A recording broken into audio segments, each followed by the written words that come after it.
Acordei às 3 da madrugada com um barulho estranho vindo do quintal. Levantei-me confusa e fui até a janela do meu quarto. O que vi me deixou paralisada. Meu filho, Marcelo, e minha nora, Andréia, estavam no meu quintal com uma lanterna na mão, enterrando algo na terra. Seus movimentos eram desesperados, nervosos, como se estivessem cometendo um crime. Fiquei ali escondida atrás da cortina, observando as duas pessoas em quem mais confiava no mundo, fazendo algo pelas minhas costas, no meio da madrugada. Quando terminaram, cobriram o buraco rapidamente e se esgueiraram para dentro de casa como ladrões na escuridão. Esperei até que saíssem para trabalhar no dia seguinte. Meu coração não havia parado de bater forte desde que os vi. Peguei uma pá e fui diretamente ao lugar onde haviam cavado. A terra estava solta, fresca. Comecei a cavar com as mãos trêmulas, sem saber o que diabos ia encontrar. Quando finalmente tirei o objeto enterrado, quase desmaiei de susto. Não conseguia acreditar no que tinha à minha frente. Era algo que mudaria tudo o que eu acreditava saber sobre minha família, sobre minha vida, sobre as pessoas que eu havia amado e protegido durante décadas. Mas para entender por que o que encontrei me destroçou a alma, você precisa saber quem sou eu. Meu nome é Marisol Menezes, tenho 69 anos e durante toda a minha vida fui o tipo de mulher que dá tudo pela sua família. O tipo de mulher que se sacrifica sem pedir nada em troca, que coloca as necessidades dos outros antes das suas. Marcelo chegou à minha vida quando tinha apenas 3 anos. Sua mãe havia morrido em um acidente de carro e ele ficou completamente sozinho no mundo. Meu coração se partiu quando o vi pela primeira vez naquele orfanato, tão pequeno, tão perdido, tão necessitado de amor. Meu marido e eu não pudemos ter filhos biológicos. Então, decidimos adotá-lo imediatamente. Desde esse momento, Marcelo se tornou o centro do meu universo. Dei a ele todo o amor que tinha guardado em meu coração de mãe frustrada. Criei-o como se fosse meu sangue. Protegi-o de todo o mal. Eduquei-o com os melhores valores que pude ensinar. Trabalhei dia e noite para dar a ele a melhor vida possível. Quando completou 18 anos, inclusive coloquei essa fazenda em seu nome também, para que se sentisse completamente parte da família. Há 3 anos, ele se casou com Andréia. No início, ela me agradou. Era uma moça educada, trabalhadora, que parecia amar genuinamente meu filho. Mas com o tempo, comecei a notar coisas estranhas. Pequenos comentários desrespeitosos sobre minha idade, sugestões de que talvez fosse hora de eu considerar me mudar para um asilo, olhares cúmplices com Marcelo quando pensavam que eu não os via. Meu marido morreu há 5 anos e desde então vivo sozinha nesta casa que construímos juntos. Uma fazenda linda nos arredores da cidade, com 3 hectares de terra e uma casa de campo que vale uma fortuna. Durante esses anos de viuvez, Marcelo e Andréia começaram a me visitar com mais frequência. No início, pensei que era porque se preocupavam comigo, porque queriam cuidar da sua mãe viúva, que ingênua fui ao acreditar que suas intenções eram puras. Agora, com o que encontrei enterrado no meu quintal, tudo começava a fazer sentido da maneira mais dolorosa possível. Durante as últimas semanas, eu havia notado que Marcelo andava nervoso, inquieto. Andréia também se comportava estranho, como se estivessem planejando algo pelas minhas costas. Eu os ouvia sussurrar na cozinha e, quando eu entrava, eles mudavam de assunto imediatamente. Eu os via revisar papéis que escondiam rapidamente quando eu me aproximava. Aquela noite, quando os vi enterrando algo no meio da madrugada, todas as peças do quebra-cabeça começaram a se encaixar da maneira mais aterrorizante possível, mas o que encontrei enterrado superou todos os meus piores temores. Quando tirei aquele objeto da terra e vi o que realmente era, entendi que as 2 pessoas em quem mais havia confiado no mundo haviam me traído da maneira mais vil imaginável. O que tinha entre minhas mãos era a prova de que tudo o que eu acreditava sobre minha família era uma mentira. Tudo o que eu havia construído durante décadas desmoronava à minha frente, e este era apenas o começo do pesadelo que estava por vir. O que encontrei enterrado naquele buraco eram documentos, mas não qualquer tipo de documentos. Eram papéis que eu guardava em meu cofre pessoal, documentos aos quais só eu tinha acesso. Papéis que jamais deveriam ter saído do meu quarto. Meu testamento original, os títulos de propriedade da fazenda, minha apólice de seguro de vida e, o mais perturbador de tudo, Uma carta que havia sido escrito há 2 anos, endereçada a um advogado, onde expressava minha suspeita sobre o comportamento estranho de Marcelo e Andréia. Minhas próprias mãos tremeram quando reconheci minha letra naquela carta. Uma carta que nunca enviei, que guardei como desabafo pessoal, onde escrevia sobre como havia começado a sentir que Marcelo já não me via como sua mãe, mas sim como um obstáculo, como uma velha estorvo que se interpunha entre ele e minha herança. Agora eu entendia tudo. Marcelo havia violado minha privacidade, havia aberto meu cofre de alguma forma, havia lido meus pensamentos mais íntimos e havia decidido enterrar as provas para que eu nunca pudesse demonstrar suas verdadeiras intenções. Ele pensava que, se esses documentos desaparecessem, eu não teria como me proteger legalmente do que quer que estivessem planejando. Mas ele cometeu um erro fatal.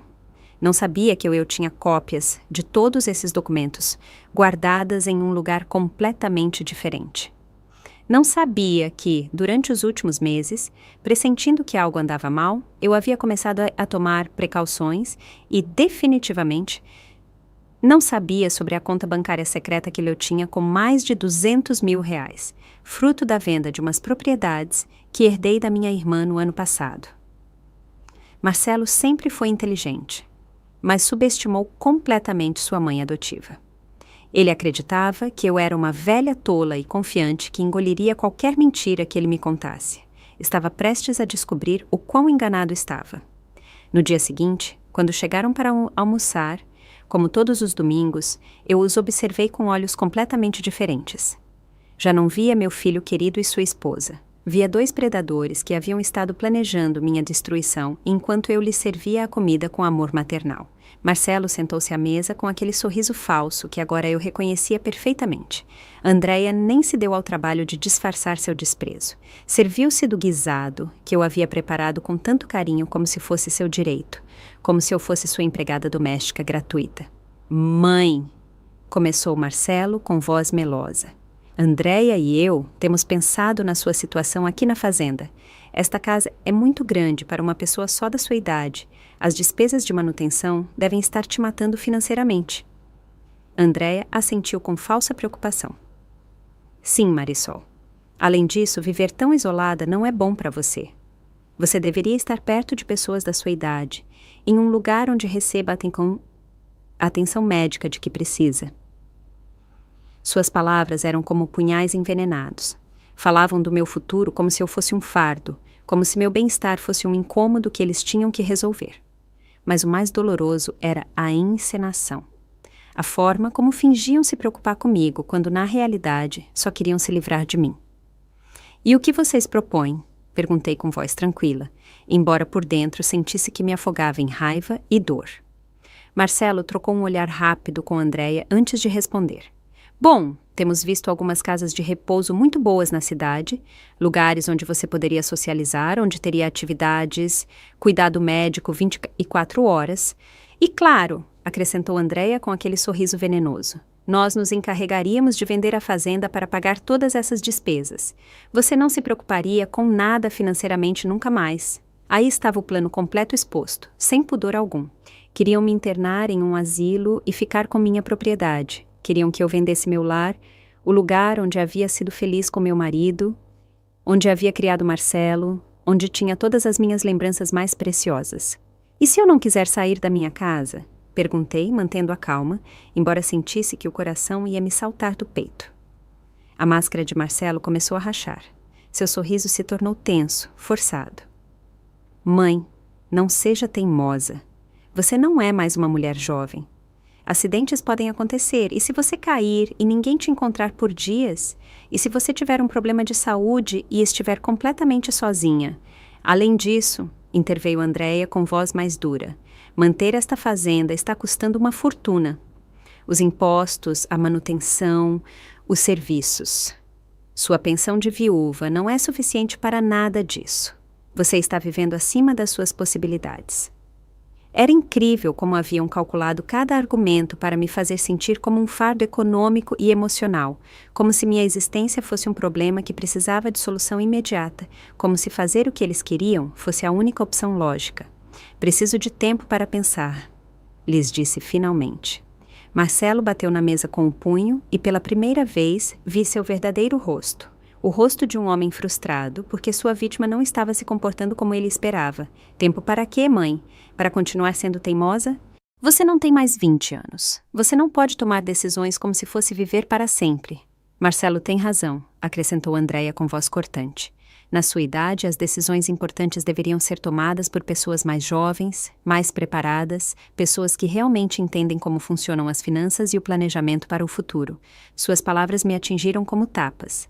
Estavam me tratando como se eu fosse uma senil incapaz de cuidar da minha própria vida, como se minha idade fosse sinônimo de incapacidade mental, como se ser mais velha me tirasse automaticamente o direito de decidir sobre meu próprio futuro. Mas o que mais me doía era que vinha de Marcelo, do menino que eu havia criado como meu próprio filho, a quem havia dado todo o meu amor, todo o meu esforço, todos os meus recursos. O menino por quem havia sacrificado minha juventude, meu tempo, meus próprios sonhos. Naquela noite, depois que eles foram embora, fiquei acordada até muito tarde, repassando cada palavra daquela conversa, cada gesto desrespeitoso, cada olhar calculista, cada frase projetada para me fazer sentir pequena e inútil. Foi então que tomei a decisão mais importante da minha vida. Se eles queriam jogar sujo, eu lhes ensinaria como se jogava realmente este jogo, mas eles não tinham ideia de com quem estavam se metendo. Durante os dias seguintes, Marcelo e Andréia intensificaram sua campanha psicológica contra mim. Era como se tivessem interpretado meu silêncio como fraqueza, como um sinal de que eu estava cedendo às suas demandas. Eles não tinham ideia de que cada palavra venenosa que me diziam só fortalecia minha determinação de destruí-los completamente. Na terça-feira de manhã, Andréia chegou sem avisar, com uns folhetos na mão. Ela os deixou cair sobre a mesa da minha cozinha como se fossem ordens militares que eu tinha que obedecer sem questionar. Olha, Marisol, eu já fiz toda a pesquisa para você. Estes são os 3 melhores lugares que encontrei. Eles têm atividades para a terceira idade, comida incluída, serviço médico permanente, até tem uma cabeleireiro lá dentro. Ela falou dessas prisões geriátricas como se estivesse me oferecendo umas férias em um resort de luxo, como se me trancar entre 4 paredes com outros idosos abandonados por suas famílias fosse o prêmio maior que eu havia esperado toda a minha vida. São um pouco caros, continuou com falsa preocupação. Mas não se preocupe com isso. Assim que vendermos a fazenda, você terá dinheiro suficiente para pagar anos adiantado. Inclusive, vai sobrar bastante para que Marcelo e eu possamos te ajudar com qualquer despesa extra que você tiver. A desfaçatez me deixou sem palavras. Não só queriam roubar minha casa, mas tinham a audácia de falar como se estivessem me fazendo um favor, como se ficar com o dinheiro da venda fosse parte natural do processo de cuidar de mim.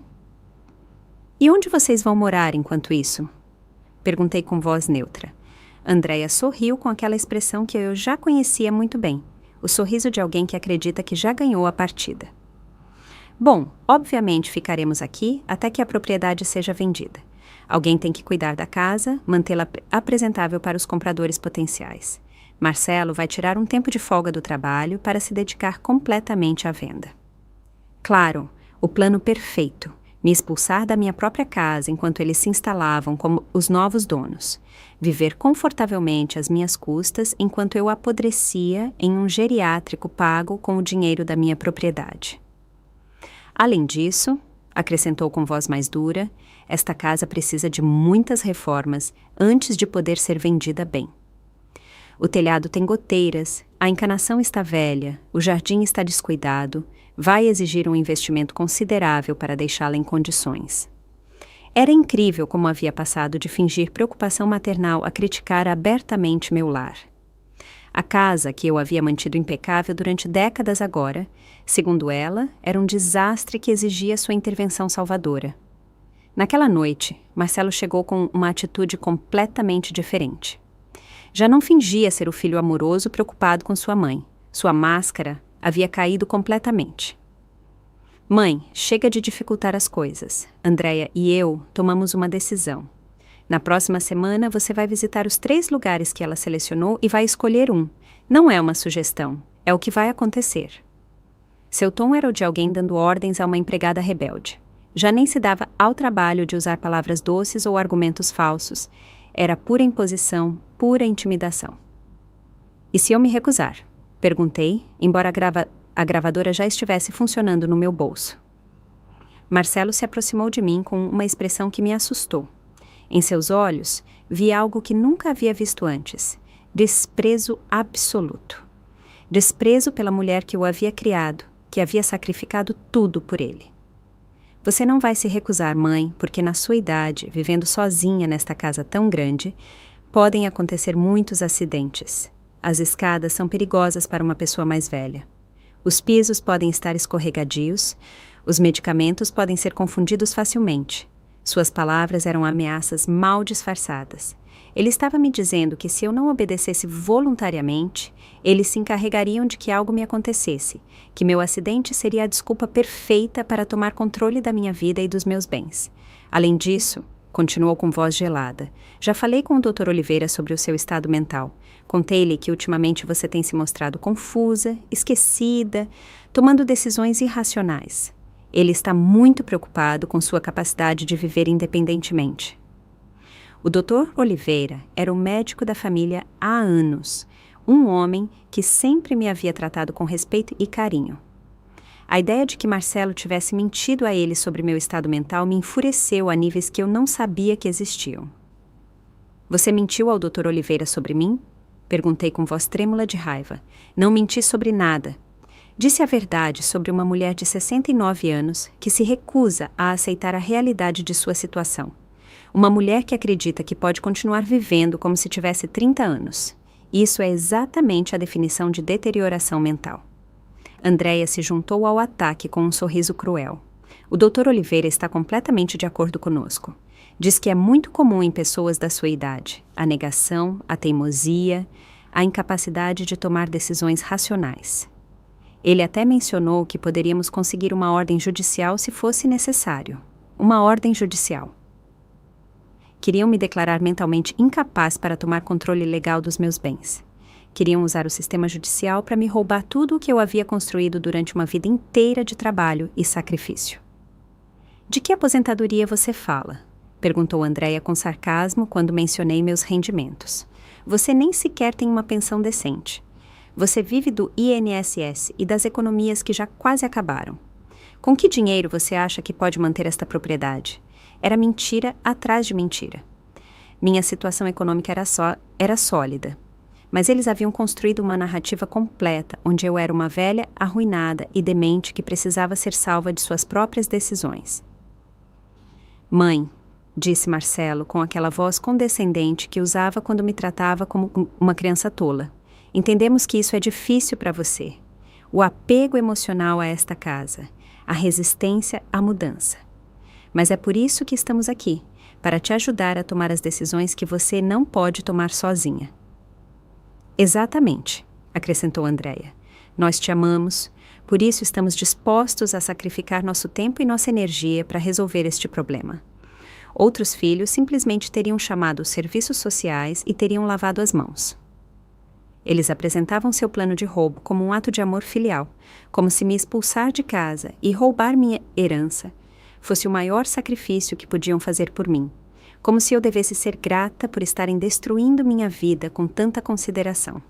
Naquela noite, depois que eles foram embora, sentei-me na sala onde havia passado os melhores momentos da minha vida com meu marido, onde havia visto Marcelo crescer, onde havia celebrado cada um de seus sucessos, onde havia chorado cada uma de suas tristezas como se fossem minhas. Agora, aquele mesmo menino, transformado em um homem de 35 anos, queria apagar todas aquelas lembranças. Queria converter meu lar em dinheiro vivo e a mim em um fardo que precisava ser depositado no lugar mais barato possível. Mas eu tinha um segredo que eles não conheciam, uns trunfos que mudariam completamente o jogo, e era hora de começar a jogar. O que Marcelo e Andréia não sabiam era que durante os últimos 6 meses eu havia estado tomando precauções. Cada conversa estranha, cada olhar calculista, cada comentário sobre minha idade havia acendido alarmes na minha cabeça. Por isso, eu havia começado a gravar nossas conversas. Eu tinha um pequeno dispositivo de gravação que meu falecido marido havia comprado anos atrás para suas reuniões de negócios. Eu o havia encontrado enquanto revisava suas coisas e decidi guardá-lo sem imaginar que algum dia o precisaria para me proteger do meu próprio filho. Durante as últimas semanas, cada vez que Marcelo e Andréia vinham me visitar, eu ativava discretamente a gravadora. Tinha horas de áudio, onde ficava perfeitamente claro o plano deles para me roubar a casa, suas ameaças veladas, suas mentiras sobre meu estado mental e, o mais importante, seus verdadeiros sentimentos por mim. Mas isso não era tudo. No mês anterior, pressentindo que algo ruim se aproximava, eu havia visitado um advogado diferente do que havia usado toda a minha vida. Um que Marcelo não conhecia em uma cidade vizinha. Contei a ele toda a situação e ele me ajudou a proteger meus bens da maneira mais inteligente possível. Primeiro, eu havia transferido secretamente metade das minhas economias para uma conta bancária em outro banco, sob o nome de uma corporação que o advogado havia criado para mim.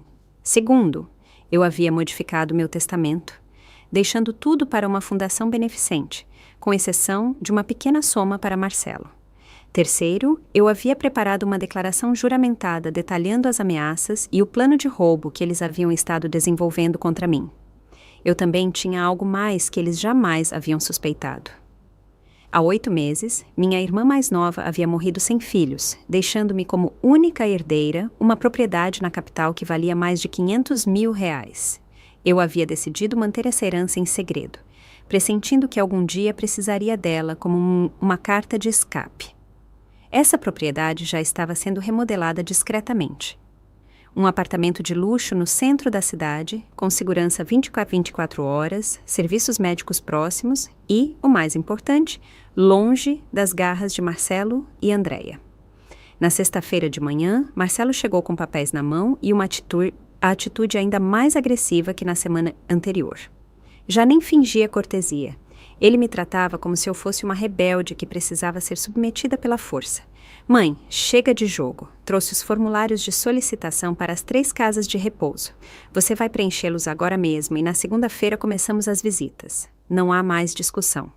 Ele jogou os papéis sobre a mesa como se fossem minha sentença de morte. Formulários onde perguntavam sobre meu histórico médico, meus rendimentos, meus bens, minha família responsável, tudo projetado para me catalogar como um fardo social que precisava ser institucionalizado. E se eu me recusar a assinar? Perguntei, embora a gravadora já estivesse funcionando no meu bolso. Marcelo se aproximou de mim com uma expressão que me gelou o sangue. Você não vai se recusar, mãe, porque se o fizer, amanhã mesmo vou ligar para os serviços sociais e contar a eles sobre sua deterioração mental, sobre como você se recusa a comer, como esquece de tomar seus medicamentos, como começou a ter alucinações. Alucinações? Perguntei incrédula. Sim, mãe, como aquela vez que você me disse que tinha visto ele e o pai no jardim, ou quando insistia que eu tinha estado mexendo nas suas coisas. Comportamentos claramente psicóticos que requerem atenção médica imediata. Era genial. Ele estava convertendo meus momentos de nostalgia por meu marido morto e minhas suspeitas justificadas sobre seu comportamento em sintomas de demência. Ele estava criando um histórico falso de doença mental que usaria para me tirar todos os meus direitos. Andréia entrou na cozinha naquele momento como se tivessem coordenado sua atuação. Marisol, já falei com a diretora da Vila Esperança. É a casa de repouso mais bonita das 3. Tem jardins, atividades recreativas, até um salão de beleza. Você poderia se mudar na próxima semana se quisesse. Na próxima semana? Exclamei. Sim, respondeu Marcelo com impaciência. Já perdemos muito tempo com suas birras. Andréia e eu temos planos. Temos uma vida para viver. Não podemos continuar perdendo nossos fins de semana vindo aqui para te convencer do óbvio. Aí estava a verdade nua. Eu era um incômodo que interrompia os planos de vida deles. Uma idosa chata que se interpunha entre eles e sua comodidade. Já nem fingiam que se importavam com meu bem-estar. Além disso, acrescentou Andréia com crueldade, na Vila Esperança você estará com pessoas da sua idade, pessoas que entendem o que é ser velho, o que é não servir para nada além de atrapalhar. Suas palavras foram como tapas. Ela estava me dizendo diretamente que eu já não servia para nada, que minha única função na vida era desaparecer discretamente para não incomodar os jovens produtivos. É isso que eu valho para vocês? Perguntei com voz embargada. Uma velha que não serve para nada além de atrapalhar? Marcelo suspirou com exasperação, como se fosse exaustivo ter que explicar a realidade a uma pessoa tola. Mãe, não se trata do que você vale, se trata de ser realista. Você tem 69 anos. Seu corpo já não é o mesmo, sua mente já não é a mesma. É natural que você precise de ajuda especializada. O anormal seria fingir que você pode continuar vivendo como se tivesse 40 anos. E nós temos nossas próprias vidas, acrescentou Andréia sem o menor rastro de compaixão. Marcelo trabalha 60 horas por semana. Eu tenho meu emprego e minhas responsabilidades. Não podemos ficar vindo aqui toda semana para cuidar de alguém que se recusa a aceitar a ajuda que precisa. Era incrível como haviam conseguido virar a situação. Eles, que vinham me roubar a casa, agora se apresentavam como vítimas sacrificadas, que perdiam seu tempo tentando ajudar uma velha teimosa e ingrata. E o que acontece se eu não quiser sair da minha casa? Perguntei, enfatizando a palavra minha. A reação de Marcelo foi explosiva. Ele bateu na mesa com tanta força que os copos pularam. Chega! Já estou farto dos seus caprichos. Esta casa é demais para você. Ponto final. As despesas são demais para sua pensão miserável. Ponto final. Sua saúde mental está se deteriorando. Ponto final. Ou você assina esses papéis voluntariamente, ou eu os assinarei com uma ordem judicial que a declare incapaz. Marcelo tem razão, interveio Andréia com voz gelada. Já fomos pacientes demais com você. Outros filhos já teriam te internado à força há meses, mas nós estamos te dando a oportunidade de fazer isso com dignidade. Com dignidade. Queriam que eu lhes agradecesse por roubar minha casa com dignidade. Queriam que eu celebrasse o fato de que estavam destruindo minha vida de maneira civilizada. E se eu disser que não tenho problemas econômicos? Perguntei. E se eu lhes demonstrar que posso manter perfeitamente esta propriedade? Marcelo riu com sarcasmo. Com que dinheiro, mãe? Sua conta bancária tem menos de 10 mil reais. Os impostos desta propriedade são de 4 mil anuais. A manutenção básica custa pelo menos 2 mil por ano. Os serviços, outros 100. Sua pensão é de 800 reais mensais. Onde está a matemática que te permite manter isso? Era óbvio que ele havia estado investigando minhas finanças, provavelmente acessando ilegalmente minha informação bancária. Mas ele não sabia sobre minha conta secreta, nem sobre a herança da minha irmã, nem sobre os investimentos que eu havia feito com o advogado. Mãe, disse ele com aquela voz condescendente que eu já odiava com toda a minha alma, entendemos que é difícil aceitar que você já não pode cuidar de si mesma, mas é por isso que estamos aqui, para tomar as decisões difíceis que você já não pode tomar. Essa foi a gota d'água. Ver meu filho adotivo, a quem eu havia criado com tanto amor, tratando-me como se eu fosse uma inválida mental, me deu a força que eu precisava para executar meu plano. Está bem, disse finalmente. Você tem razão. Talvez seja a hora de eu me aposentar definitivamente. Marcelo e Andréia trocaram um sorriso de triunfo. Pensaram que eu finalmente havia cedido, que haviam quebrado minha resistência. Não tinham ideia de que eu acabara de lhes declarar guerra. Disse que me aposento. É definitivo. Repeti com voz firme, vendo como seus rostos se iluminavam com satisfação maliciosa. Pensaram que haviam ganhado.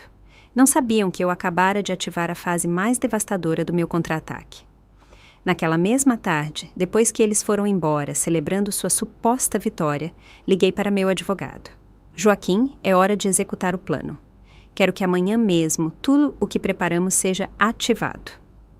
No dia seguinte, bem cedo, uma empresa de mudanças chegou à minha casa. Eram discretos, profissionais e em poucas horas embalaram todas as minhas pertences mais valiosas, minhas joias, meus documentos importantes, minhas lembranças de família, tudo o que realmente me importava. Enviaram tudo diretamente para meu novo apartamento na capital. Em seguida, dirigi até o banco onde tinha minha conta secreta e retirei 50 mil reais em dinheiro, o dinheiro que precisaria para os próximos meses enquanto executava minha vingança. Marcelo e Andréia acreditavam que eu era uma velha sem recursos. Estavam prestes a descobrir o quão enganados estavam. Meu novo apartamento na capital era espetacular. 2 quartos, 2 banheiros, cozinha moderna, varanda com vista para a cidade, segurança 24 horas e, o mais importante, estava em meu nome sob uma corporação que Marcelo jamais poderia rastrear. Era minha fortaleza secreta, minha base de operações para a guerra que estava por começar. Na segunda-feira de manhã, Marcelo chegou à fazenda esperando me encontrar, tristemente embalando minhas coisas para ir para o geriátrico. Em vez disso, encontrou um bilhete colado na porta principal. Fui refletir sobre minha aposentadoria. Voltarei quando estiver pronta. Não me procurem. Segundo minha vizinha Yolanda me contou depois, Marcelo ficou louco.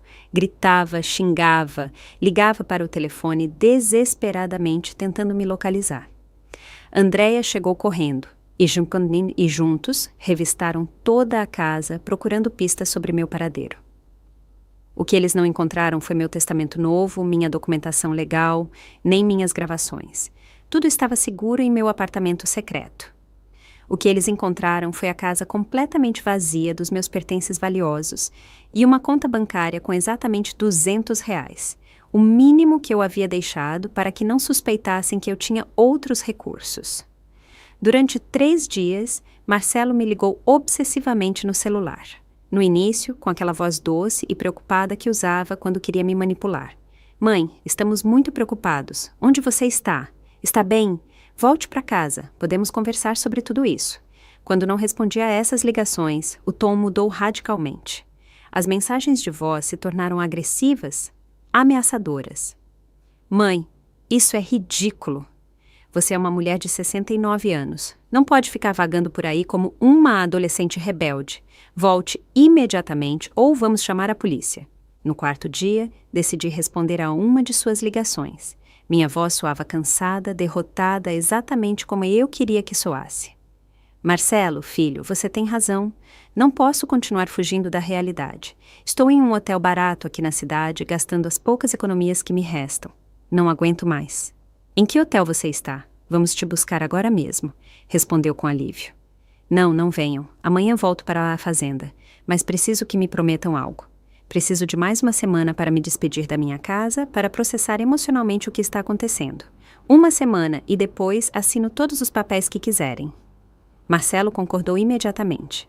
1 semana lhe parecia um preço muito pequeno a pagar para conseguir finalmente o que queria. Ele não sabia que aquela semana seria suficiente para destruir completamente sua vida. Na sexta-feira voltei para a fazenda, mas não sozinha.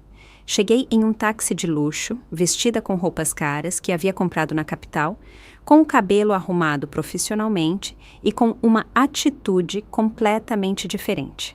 Já não era a velha derrotada que haviam estado humilhando durante meses. Marcelo e Andréia estavam me esperando na sala, com os papéis do geriátrico prontos sobre a mesa. Suas expressões de triunfo desapareceram quando me viram entrar. Algo em minha postura, em minha energia, lhes disse que algo havia mudado fundamentalmente. Mãe, você parece diferente, disse Marcelo com certa desconfiança. Eu me sinto diferente, respondi com um sorriso que não havia mostrado em meses. Tive tempo para pensar, para refletir sobre minha vida, sobre minhas decisões, sobre as pessoas que realmente me amam. Andréia franziu a testa. O que você quer dizer com isso? Quero dizer que, durante estes dias, lembrei-me de algo muito importante. Lembrei-me de quem realmente sou. Não sou a velha inútil e quebrada que vocês querem que eu acredite que sou. Sou Marisol Menezes, proprietária de 2 imóveis, com uma conta bancária sólida e uma rede de contatos que vocês nem sequer imaginam. Vi como seus rostos empalideciam enquanto processavam minhas palavras. Marcelo se levantou bruscamente. Do que você está falando? Que 2 imóveis? Que conta bancária sólida? Tirei da minha carteira um documento que havia preparado especialmente para este momento. Era o título de propriedade do meu apartamento na capital, completamente pago, avaliado em R$500 mil. Esta propriedade eu herdei da minha irmã há 8 meses. Pensei que talvez devesse mencioná-lo ao meu querido filho adotivo, mas depois lembrei que ele está tão ocupado planejando como me roubar a casa que provavelmente não lhe interessa saber sobre meus outros bens. A palavra adotivo os atingiu como um tapa. Marcelo ficou paralisado, processando o fato de que eu sabia sobre os documentos que ele havia enterrado, sobre sua tentativa de ocultar seu verdadeiro status legal na família. Como? Como você sabe sobre isso? Balbuciou. Sobre sua adoção? Sempre soube, querido. Eu fui quem te adotou, lembra? O que eu não sabia era que você havia encontrado os documentos originais e que havia decidido enterrá-los no meu quintal para que eu não pudesse usá-los legalmente contra você. Andréia se levantou como se tivesse visto um fantasma. Isso é impossível. Esses documentos estão enterrados. Não, já não. Eu os desenterrei na mesma madrugada em que os vi escondendo. E não só isso, eu os fotografei, os escaneei, os enviei ao meu advogado e os guardei em um cofre de segurança junto com as gravações de todas as nossas conversas das últimas semanas. O silêncio que se seguiu foi ensurdecedor. Marcelo e Andréia se olharam com pânico absoluto, entendendo finalmente que sua vítima havia se mostrado muito mais inteligente e preparada do que jamais imaginaram. Gravações? Sussurrou Marcelo com voz embargada. Gravações onde você ameaça me causar acidentes se eu não obedecer. Gravações onde vocês planejam me roubar a casa. Gravações onde me insultam, me humilham e me tratam como lixo. Gravações onde Andréia diz que eu já não sirvo para nada além de atrapalhar. Vi como a realidade da situação deles começava a penetrar em seus cérebros. Haviam subestimado completamente sua vítima, e agora todas as suas palavras venenosas, todas as suas ameaças, todos os seus planos criminosos estavam documentados legalmente. Mãe, podemos explicar tudo. Não era nossa intenção, começou Marcelo, desesperadamente. Não era sua intenção me roubar, me ameaçar, mentir ao Dr. Oliveira sobre minha saúde mental, planejar me declarar incapaz para tomar controle dos meus bens? Cada pergunta era uma punhalada direta no coração do plano criminoso deles. Eu sabia exatamente tudo o que haviam feito, tudo o que haviam planejado, e tinha as provas para demonstrar. Andréia tentou um último recurso desesperado. Marisol, você não entende. Nós só queríamos te ajudar. Tudo o que fizemos foi para o seu bem. Eu ri com uma risada que não havia saído da minha garganta em meses. Uma risada genuína, libertadora, poderosa. Para o meu bem? Me roubar a casa é para o meu bem? Me trancar em um geriátrico contra minha vontade é para o meu bem? Mentir sobre minha saúde mental é para o meu bem? Marcelo tentou se aproximar de mim, mas algo em minha expressão o deteve bruscamente. Já não sou a mesma mulher que vocês acreditavam poder manipular, disse com voz de aço. Agora sou o pesadelo de vocês. Nosso pesadelo? Mãe, você está exagerando tudo isso, disse Marcelo, tentando recuperar o controle da situação, mas sua voz tremia. Sente-se, vamos conversar como adultos civilizados. Adultos civilizados? Repeti com ironia. Como quando você me ameaçou com acidentes nas escadas, ou como quando sua esposa me disse que eu já não sirvo para nada além de atrapalhar. Tirei meu telefone e apertei play em uma das gravações. A voz de Marcelo encheu o quarto. Na sua idade, vivendo sozinha nesta casa tão grande, podem acontecer muitos acidentes. As escadas são perigosas para uma pessoa mais velha. Vi como Marcelo desabava no sofá ao ouvir suas próprias palavras ameaçadoras reproduzidas com perfeita clareza. Andréia ficou pálida como um papel. Continuo? Perguntei com um sorriso que os fez tremer. Apertei play novamente. Desta vez era a voz de Andréia. Você estará com pessoas da sua idade, pessoas que entendem o que é ser velho, o que é não servir para nada além de atrapalhar. Isto é ilegal, balbuciou Andréia. Você não pode gravar conversas privadas sem o nosso consentimento. Ilegal? Eu ri. Querida, estou na minha própria casa. Posso gravar tudo o que eu quiser, mas sabe o que é ilegal? Ameaçar uma pessoa idosa, planejar roubar sua propriedade, mentir para um médico para declarar falsamente alguém como mentalmente incapaz. Marcelo se levantou bruscamente. Sua máscara de filho amoroso havia desaparecido completamente. O que você quer? Dinheiro. É isso. Diga-nos quanto quer para que esqueça tudo isso. Dinheiro! Exclamei com incredulidade. Você acredita que, depois de tudo o que fizeram, depois de todas as humilhações, depois de planejar me roubar a casa, você acredita que isso se resolve com dinheiro? Andréia tentou outra abordagem. Marisol, somos família. As famílias se perdoam, superam os problemas juntas. Não podemos nos destruir por um mal-entendido. Mal-entendido? Repeti com voz gelada. Planejar me declarar mentalmente incapaz é um mal-entendido? Ameaçar-me com acidentes físicos é um mal-entendido? Tirei outro documento da minha carteira. Era uma cópia do relatório que meu advogado havia preparado, detalhando todos os elementos legais de abuso contra idosos que Marcelo e Andréia haviam cometido. Este documento já está nas mãos da promotoria. Abuso psicológico contra um idoso, ameaças de violência, conspiração para cometer fraude, tentativa de apropriação ilegal de bens. Sabem quantos anos de prisão esses crimes acarretam? Marcelo desabou completamente. Mãe, por favor, sou seu filho. Você me criou, me amou. Você não pode fazer isso. Meu filho, perguntei com voz embargada, mas firme. Meu filho jamais me teria ameaçado. Meu filho jamais teria planejado me roubar. Meu filho jamais me teria tratado como lixo. Você não é meu filho. Você é um estranho que viveu na minha casa durante 30 anos fingindo me amar. As palavras saíram do mais profundo da minha dor. Cada sílaba carregada com anos de amor não correspondido, de sacrifícios não valorizados, de humilhações silenciosas. Você criou um monstro que se voltou contra você. Acrescentei, olhando-o diretamente nos olhos. Um monstro que viu sua mãe adotiva como uma conta bancária ambulante. Andréia tentou recuperar o terreno perdido. Está bem. Talvez nos enganamos na forma de abordar as coisas, mas podemos solucionar. Podemos ir à terapia familiar. Podemos... Terapia familiar, a interrompi. Para quê?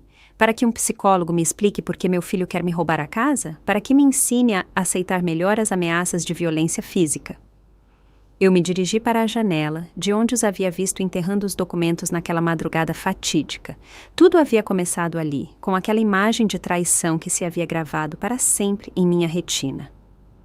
Sabem o que é o mais doloroso de tudo isso? Perguntei sem me virar.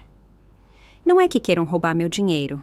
Não é que queiram a casa. É que nunca me amaram realmente. Durante 30 anos, fingiram me amar enquanto esperavam que eu morresse para herdar meus bens.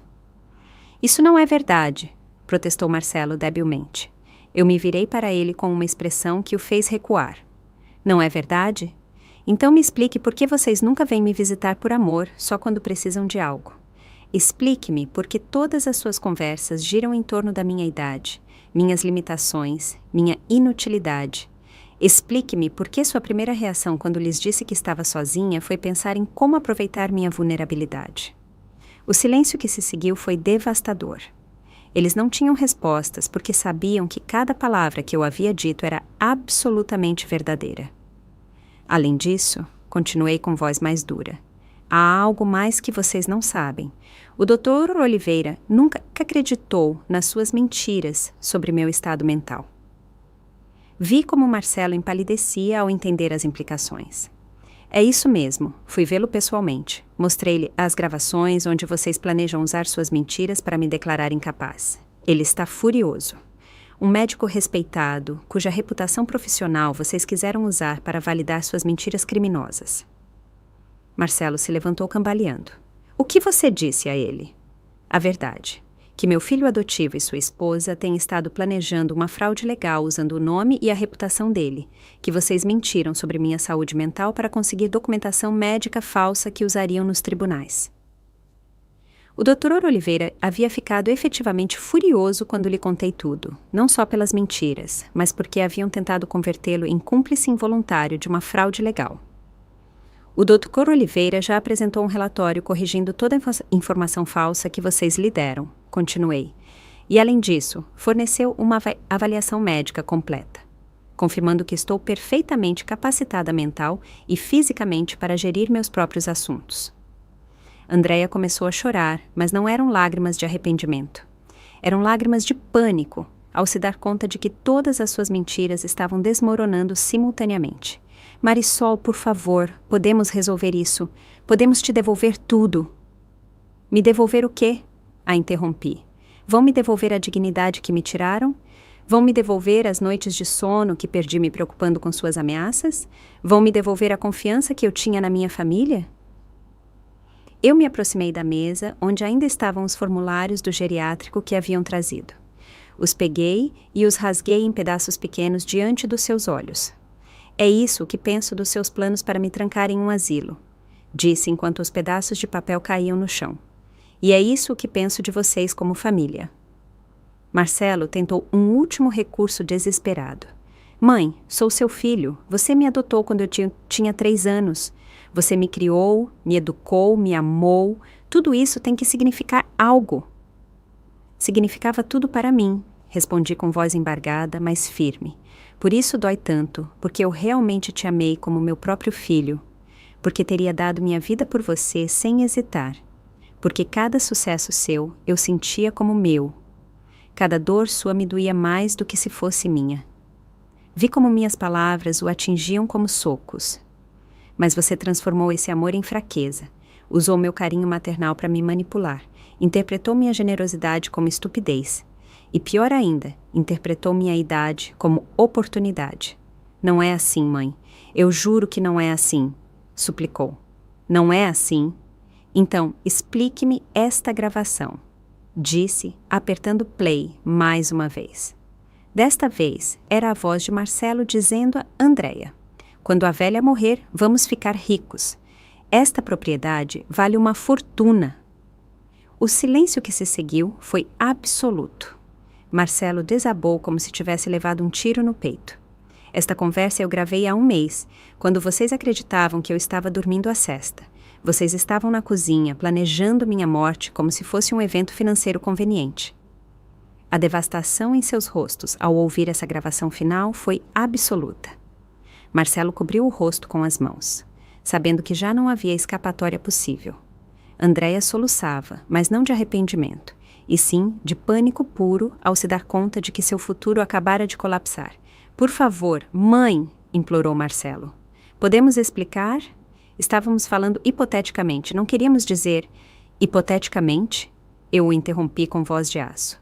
Planejar minha morte para ficar com minha herança é falar hipoteticamente? Referir-se a mim como a velha é um termo carinhoso? Tirei meu telefone novamente e disquei um número que eu havia esperado usar durante semanas.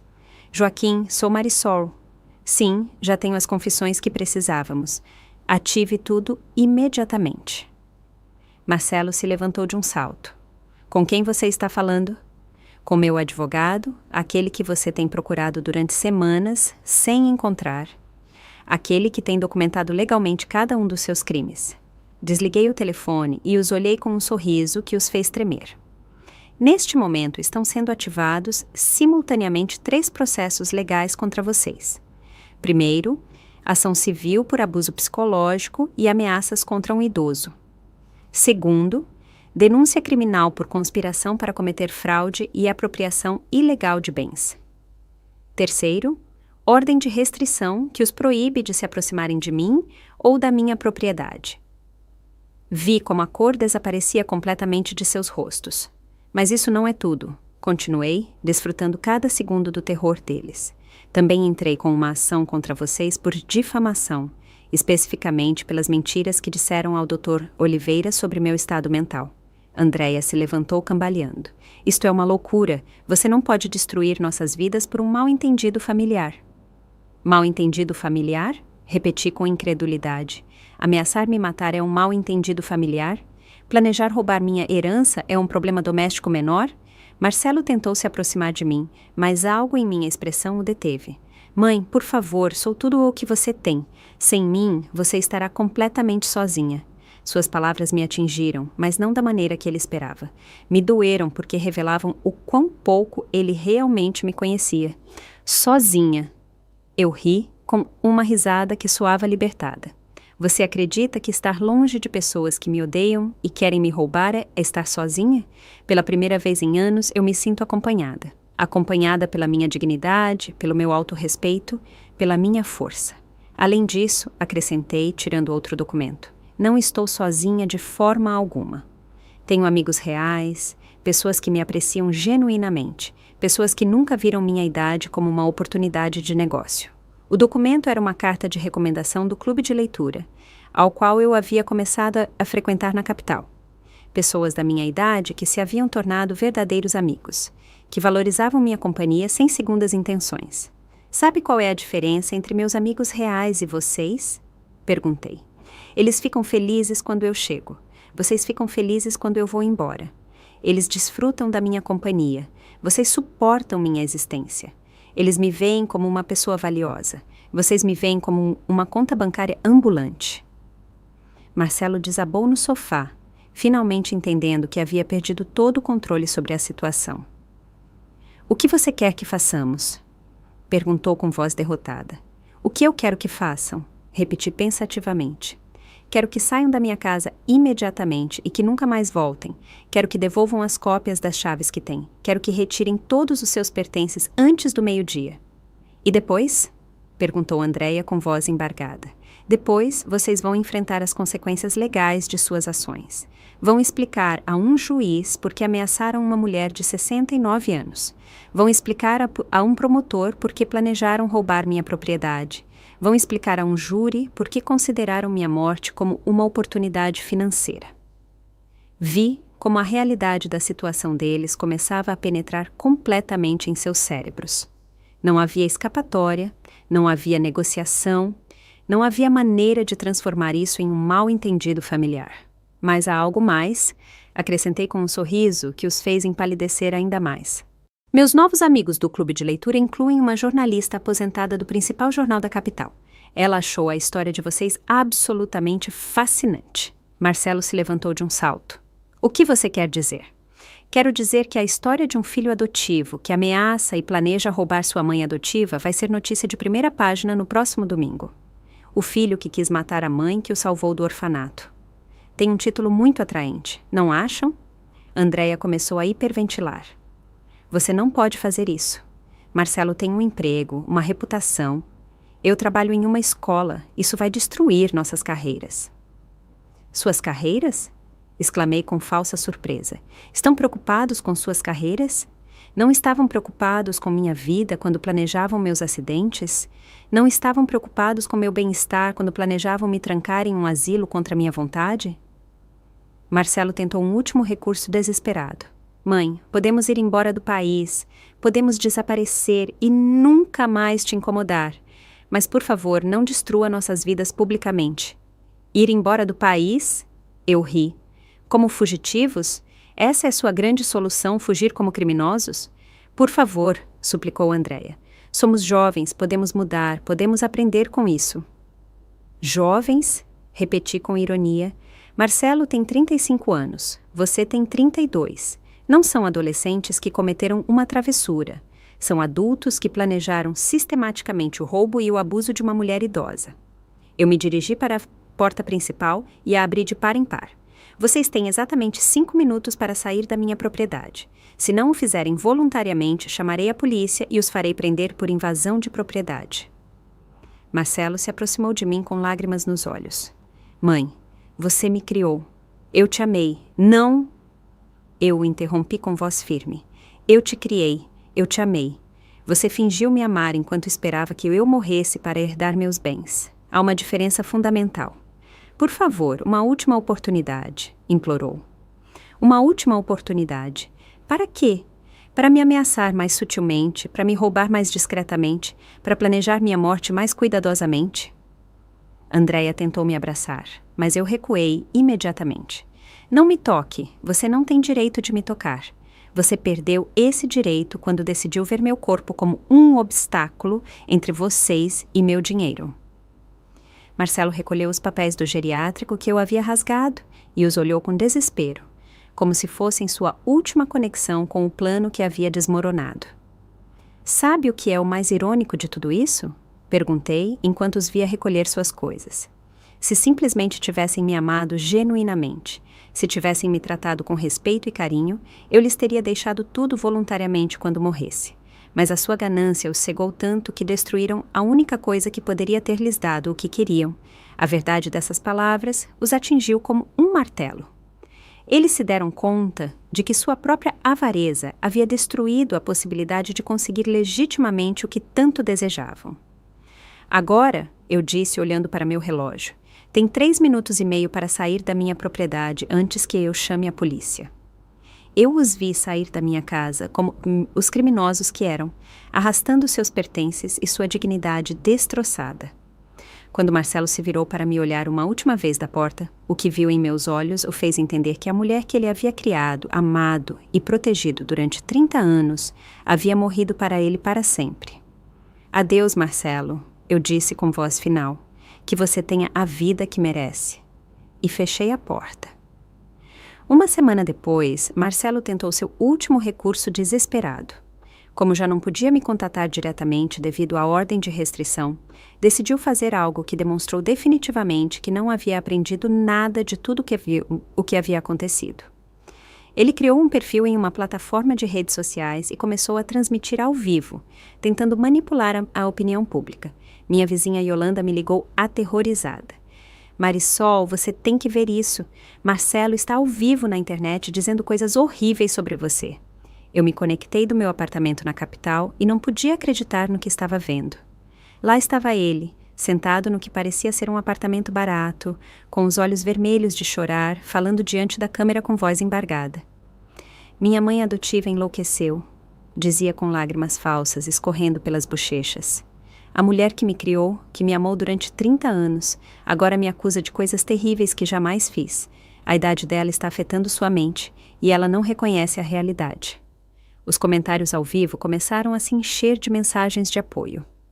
Pobre rapaz, os idosos às vezes ficam paranoicos. Deve ser muito doloroso ver sua mãe nesse estado. Marcelo continuou com sua atuação perfeita. Andréia e eu só queríamos ajudá-la. Víamos que ela já não podia cuidar de si mesma naquela casa tão grande, que estava gastando dinheiro que não tinha para manter uma propriedade que a superava fisicamente. Só queríamos que ela estivesse segura, cuidada, com pessoas especializadas. Mas quando sugerimos algumas opções de lugares onde ela poderia estar melhor, ela interpretou tudo como se fôssemos criminosos. Agora diz que a ameaçamos, que queremos roubar, que planejamos machucá-la. É desolador ver como sua mente está fabricando essas fantasias paranoicas. Os comentários se multiplicavam. Sua mãe está doente, filho. A demência senil é terrível. Você deveria procurar ajuda médica para ela. Marcelo continuou alimentando a narrativa. O pior é que agora ela tem advogados que estão se aproveitando da sua confusão mental. Pessoas sem escrúpulos que a estão enchendo de ideias sobre processos legais e ações. Estão explorando uma mulher idosa vulnerável para tirar dinheiro dela. Era uma atuação magistral. Cada palavra calculada para se apresentar como a vítima inocente de uma mãe senil e advogados corruptos. Cada lágrima perfeitamente cronometrada para gerar compaixão. Se alguém conhece minha mãe, Marisol Menezes, por favor, diga a ela que eu a amo, que sempre a amarei, não importa o que sua doença a faça acreditar sobre mim, que estou aqui esperando o dia em que ela recupere a lucidez e possa voltar a ser a mãe carinhosa que sempre foi. Os comentários eram esmagadoramente compreensivos. Você é um filho maravilhoso. Sua mãe é muito sortuda por ter você. Não desista. O amor sempre vence. Foi então que decidi que era momento de entrar no jogo. Criei meu próprio perfil na mesma plataforma e comecei minha própria transmissão ao vivo. Em menos de 5 minutos, vários seguidores de Marcelo haviam encontrado meu stream e começaram a chegar comentários. Olá, eu disse com voz calma e clara. Meu nome é Marisol Menezes. Sou a mãe senil de quem Marcelo fala em sua transmissão e tenho algumas coisas para mostrar a vocês. Os comentários explodiram imediatamente. É ela, a mãe louca! Pobrezinha, não sabe o que diz. Primeiro, continuei com voz firme, quero que saibam que estou perfeitamente sã. Tenho aqui um certificado médico do Dr. Oliveira, datado da semana passada, que confirma que estou mental e fisicamente capacitada para gerir todos os meus assuntos. Segurei o documento diante da câmera para que pudessem ver o selo oficial.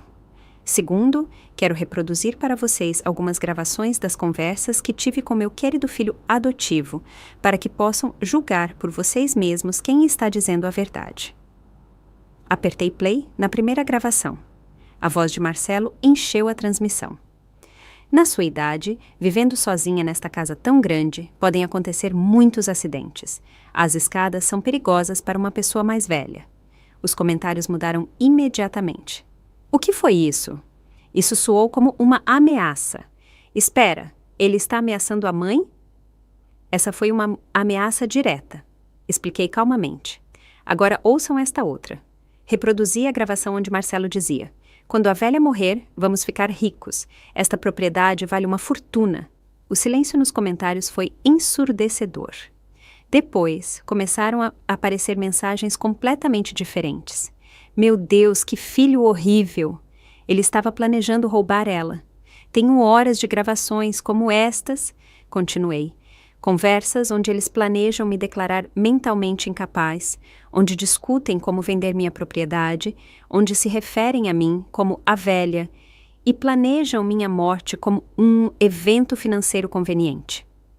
Os comentários se tornaram uma avalanche de indignação contra Marcelo. Que monstro! Pobre senhora, como pode fazer isso com a própria mãe? Mas isso não é tudo, acrescentei. Também tenho isto. Mostrei diante da câmera as fotografias dos documentos que Marcelo havia enterrado no meu quintal. Estas são fotos de documentos legais que meu filho roubou do meu cofre pessoal e enterrou no meu quintal às 3 da madrugada.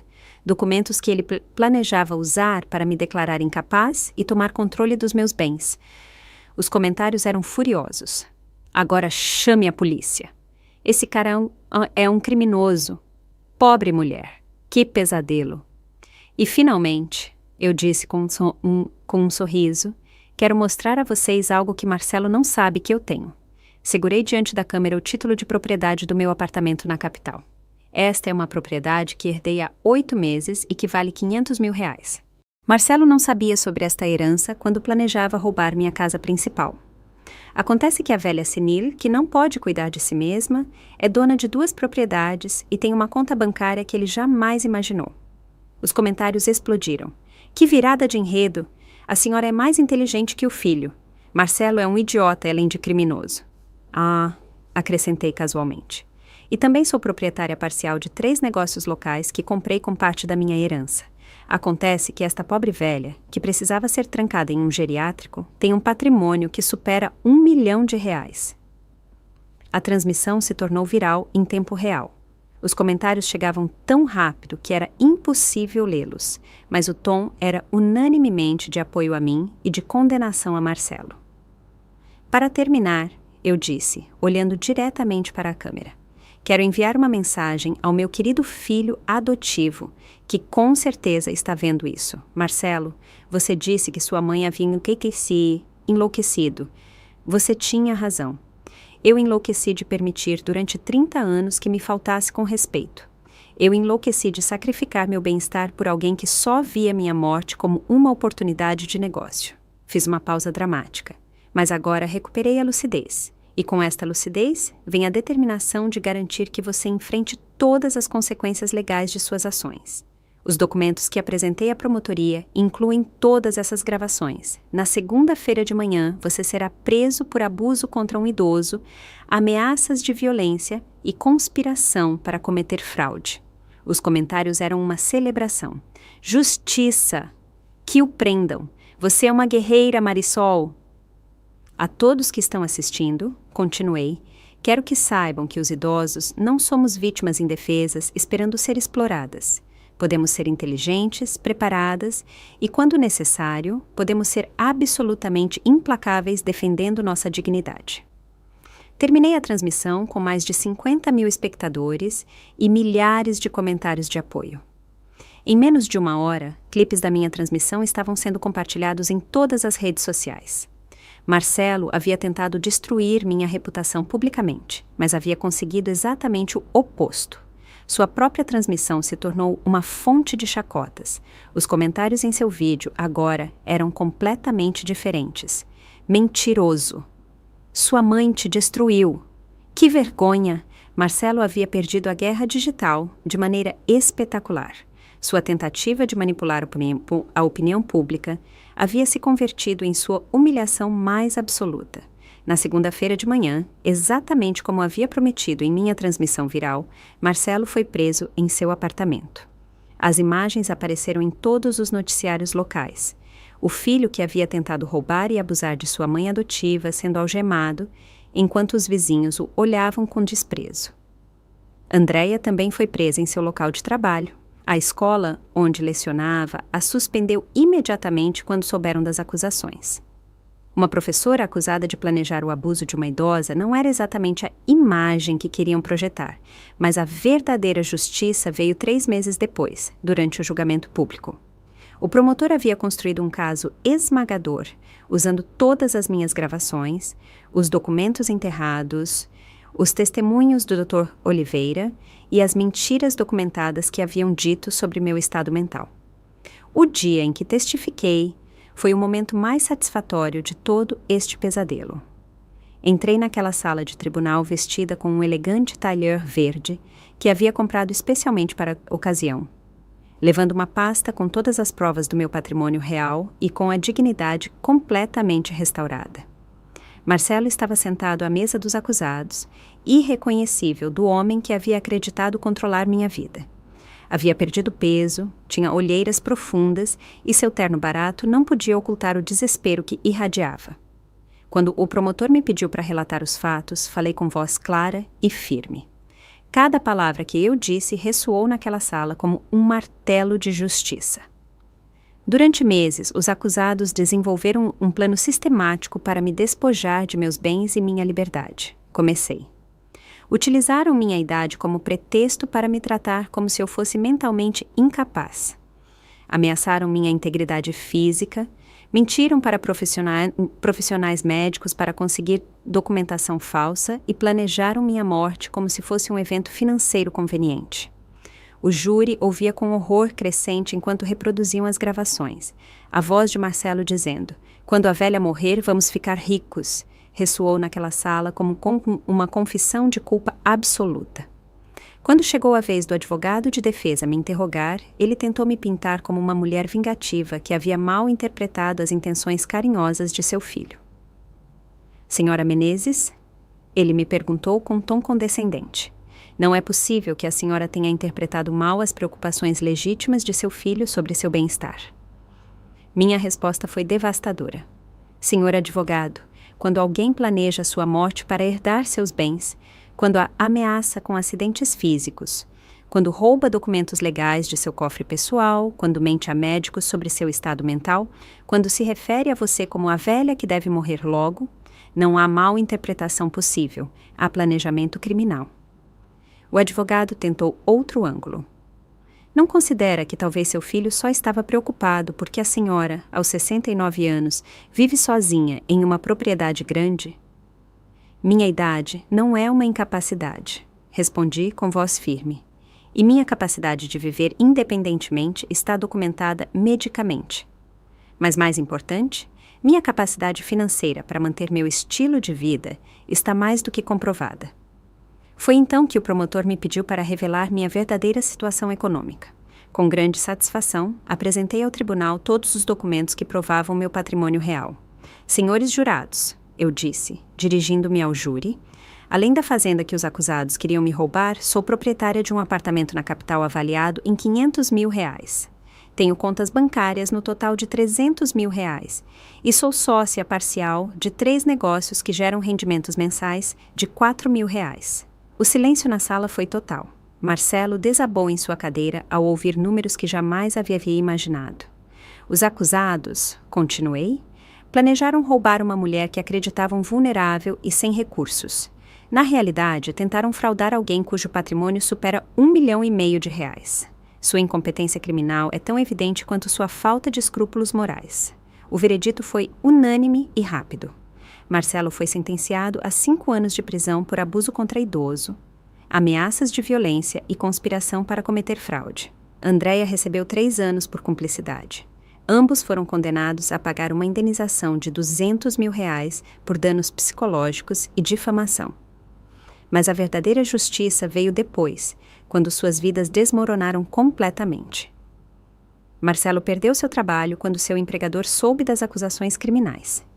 Ninguém quer contratar alguém condenado por abusar de sua própria mãe adotiva. Andréia não só perdeu seu emprego como professora, mas foi incluída em uma lista que a proíbe de trabalhar com menores ou idosos. Sua carreira educacional terminou para sempre. O apartamento barato onde viviam foi embargado quando não puderam pagar a hipoteca sem seus empregos. Seus poucos amigos os abandonaram quando a história se tornou viral. Até suas próprias famílias se envergonharam de estar associadas a eles. Enquanto isso, eu florescia em minha nova vida. Meu apartamento na capital se tornou meu refúgio perfeito. Tinha vizinhos respeitosos, serviços médicos de primeira qualidade, atividades culturais infinitas e, o mais importante, paz absoluta. Eu me juntei a 3 clubes diferentes, um de leitura, um de jardinagem e um de investimentos financeiros. Conheci pessoas maravilhosas que valorizavam minha companhia genuinamente, sem segundas intenções. Com parte do dinheiro que eu havia mantido em segredo, decidi remodelar completamente minha fazenda original. Eu a converti em uma casa de hóspedes para idosos que haviam sido abandonados por suas famílias. Um lugar onde pessoas como eu pudessem viver com dignidade, respeito e carinho genuíno. A ironia era perfeita. A casa que Marcelo havia querido me roubar se tornou um refúgio para vítimas de abuso familiar. Um lugar onde ninguém seria tratado como fardo ou estorvo. 6 meses depois do julgamento, recebi uma carta na prisão. Era de Marcelo, claro, uma carta patética cheia de súplicas e falsas desculpas. Mãe querida, começava, tive muito tempo para refletir sobre meus erros. Percebo que interpretei mal a situação. Que talvez fui demasiado insistente com o tema da sua mudança, mas tudo vinha do amor, do desejo de protegê-la. Cada linha era mais manipuladora que a anterior. Ele tentava reescrever a história, de converter suas ameaças criminosas em mal-entendidos familiares. Sei que você pode encontrar em seu coração o perdão para seu filho que cometeu erros, mas que sempre a amou. Quando sair daqui, quero reconstruir nossa relação. Quero demonstrar que sou o filho que mereço ser. A carta terminava com uma súplica desesperada. Por favor, visite-me. Preciso vê-la. Preciso que saiba que tudo isso foi um terrível mal-entendido que podemos superar juntos. Minha resposta foi simples e definitiva. Enviei-lhe uma única linha. Monstros não merecem segundas chances. Nunca mais tive contato com ele. Agora, 1 ano depois daquela madrugada, quando os vi enterrando documentos no meu quintal, vivo a vida mais plena e satisfatória que tive em décadas. Tenho amigos reais, projetos que me emocionam, segurança financeira e algo que não tinha há anos: respeito absoluto por mim mesma. Minha casa de hóspedes abriga 12 adultos mais velhos que haviam sido maltratados por suas famílias. Cada história é diferente, mas todas compartilham o mesmo fio condutor. Filhos, netos ou familiares que viram sua idade como oportunidade em vez de sabedoria. Aprendi algo fundamental durante esta experiência. O amor verdadeiro não exige que nos destruamos por outros. A bondade não significa permitir o abuso. E proteger-se não é egoísmo, é sobrevivência. Não me arrependo de ter adotado Marcelo. Só lamento não ter compreendido antes que a bondade nunca deve ser praticada à custa da autodestruição, que dar amor não significa dar de presente a dignidade e que ser mãe não significa ser vítima. Hoje tenho 70 anos e jamais me senti mais poderosa, mais respeitada, mais viva. Marcelo acreditava que minha idade era minha fraqueza. Resultou ser minha fortaleza mais devastadora, porque uma mulher idosa que já não tem nada a perder é a força mais perigosa do universo. Se você gostou da minha história, pode me apoiar fazendo um super thanks. Assim eu consigo escrever muitas outras histórias como essa. Muito obrigado desde já. E você? O que faria no lugar dessa pessoa? Quero muito saber a sua opinião, então escreve aqui nos comentários. Fico sempre curioso para saber o que vocês acham. Ah, e me conta também onde você ouviu essa história. Se quiser ouvir mais histórias de vida como essa, curte o vídeo e se inscreve no canal. Tem muitas outras esperando por você. Um grande abraço e até a próxima!